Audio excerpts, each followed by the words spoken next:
ಸಹಜವಾಗಿ ನಡೆ ಮಾಡ್ತಾರೆ. ಸರ್ಕಾರ ಒಳ್ಳೆಯ ರಾಜ್ಯಪಾಲದ ಭಾಷಣ ಮಾಡಿಸಿದೆ.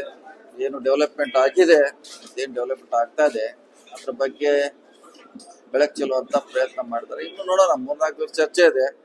ಇಲ್ಲಿ ಅವ್ರು ಏನ್ ಹೇಳ್ತಾರೆ ವಿರೋಧ ಪಕ್ಷದವರು, ಅದಕ್ಕೆ ಸರ್ಕಾರ ಮುಖ್ಯಮಂತ್ರಿಗಳು ಉತ್ತರ ಕೊಡ್ತಾರೆ. ಸರ್, ಈಗ ರಿಯಲ್ ಎಸ್ಟೇಟ್ ಉದ್ಯಮಿ ಪ್ರಕರಣದಲ್ಲಿ ಆಗಿದ್ದಾರೆ. ಹೌದು, ಆಪ್ರ ಇದ್ರು ಇರ್ಬೋದು, ಇಲ್ಲ ಅಂತ ಹೇಳಿಕ್ಕೆ ಆಗಲ್ಲ. ಇದ್ರೆ ಅದಕ್ಕೆ ನಾವೇನ್ ಕಿಡ್ನಾಪ್ ಮಾಡಂತ ಹೇಳಿರಲ್ಲ, ಅವರವ್ರ ವೈಯಕ್ತಿಕವಾಗಿರಂತ ಸಮಸ್ಯೆ. ಸೊ ಯಾವುದೇ ಇಂಥ ಸಮಸ್ಯೆ ಬಂದಾಗ ಅವ್ರ ಫೋಟೋಗಳು ಹರಿದಾಡ್ತವೆ, ಫೋಟೋ ತೆಗಿಸ್ತಾರೆ. ನಾವು ಇವರೇ ಅವ್ರೇನ್ ನೋಡೋಲ್ಲ, 100 ಮಂದಿ ತೆಗಿಸ್ತಾರೆ. ಸೊ ಅದಕ್ಕೆ ಈಗಾಗಲೇ ಪೊಲೀಸರು ಅರೆಸ್ಟ್ ಮಾಡಿದ್ದಾರೆ, ತನಿಖೆ ಮಾಡ್ತಿದ್ದಾರೆ. ಸೊ ಏನಿದ್ರು ಅದು ಪೊಲೀಸ್ ನ್ಯಾಯಾಲಯದಲ್ಲಿ ಇದೆ ಅಷ್ಟೇ.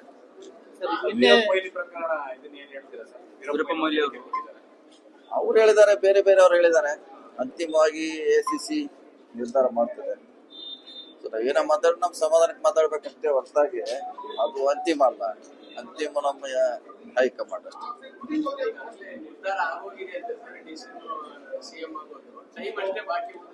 ಅದ್ರ ಬಗ್ಗೆ ನಮಗ್ ಗೊತ್ತಿಲ್ಲ. ನಾವು ಹೇಳಿದ್ವಿ, ಸಾಕಷ್ಟು ಸಾರಿ ಹೇಳಿದ್ವಿ, ನಮ್ಮ ವ್ಯಾಪ್ತಿ ಕೂಡ ಬರೋಲ್ಲ.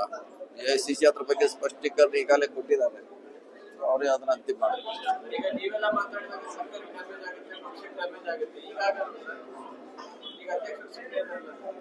ಕೇಳೋರು ಕೇಳಬೇಕಲ್ಲ, ನಾವೆಲ್ಲಿ ಕೇಳಿದ್ವಿ? ನಾವು ಕೇಳೋರು ಅದ್ರ ಕೇಳ್ಬೇಕು. ಎಲ್ಲರಿಗೂ ಒಂದೇ ಮಾನದಂಡ ಇರಬೇಕಂತೆ, ಕೇಳ್ಬೇಕಷ್ಟೇ. ಓಕೆ.